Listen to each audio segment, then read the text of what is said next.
I'd only started working here for a couple of months when COVID hit, and having the centre close and ringing people up, I realised how important this centre was.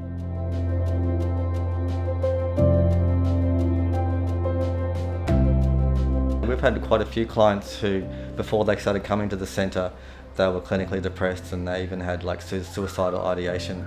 And just coming in here a couple of days a week is enough for them to lift their mood and keep them stable. It's a way for the clients to interact with each other and with us while they're at home as if they're in the centre. It's all mainly about social interaction, so they get to chat to each other while they're on the Zoom meeting as well, and a lot of the clients found that after a while they felt like they had been in the centre. They got the same feeling of being included. I could sit at home and talk to the staff down here, and I got up and I thought, gee, it's just like being down there. 21, key of the door, 2-1. We played bingo, we did crosswords, Sandy did cooking. That was hilarious.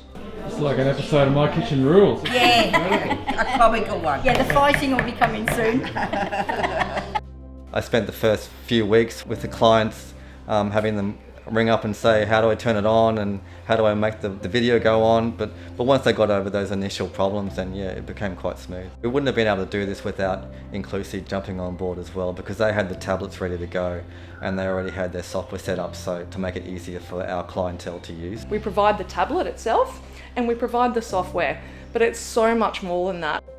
Providing devices to people does not fix social connection. And that was certainly something that was coming out, particularly through the COVID environment, that people thought, look, if I give grandma or granddad an iPad, we can connect with them.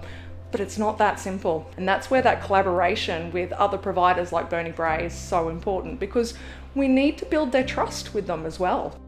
They found a beautiful young lady from Sydney, and she became Dimitri's volunteer, and she used to ring on the Skype every Saturday morning, and we formed such a relationship that was beyond actual words.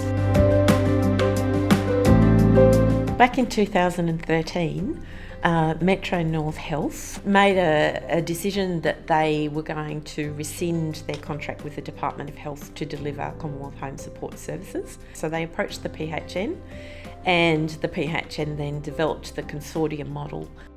I think one thing that's really important is the level of trust that's developed between the partners to share information and to support each other rather than working in isolation. It's not just funding to deliver services, but they get that networking opportunity, that information sharing that supports them in their own organisations. The consortium does meet regularly. We have the management group that meets monthly, and then there are some working groups underneath the management group. Before the consortium came together, we felt like we were on our own, silos basically, and there tended to be a lot more competition with other providers. So you could have il parente, la parente.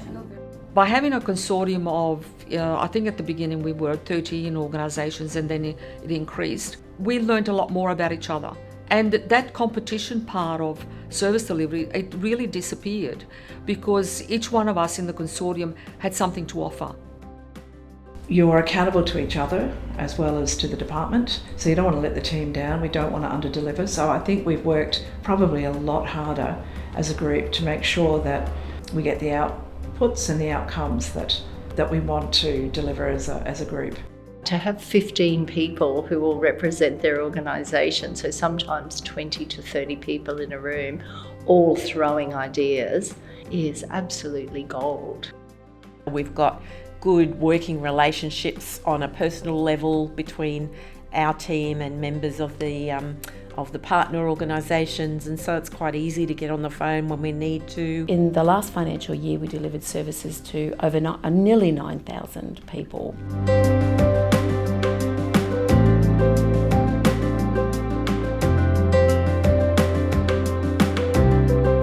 I guess there is a broader vision for the consortium, which has been to really do some additional work to support the whole sector, not just do service delivery, which is the most important part. But the very fact that we're together, we can actually work together to improve some things that we think we are important to improve. Of course, we hope that it continues in the future, but the government is making changes to the aged care programs in the future and how it's funded, so we don't know whether the consortium will continue. We're nearly notching up to that 10 years of service together, and I think that it's been a very successful consortium to last that long. It's been a very strong partnership. We're human beings and the people we look after are human beings, so it only makes sense that you would come with a group of people that are doing the same job so we can work out human things together. It just makes sense.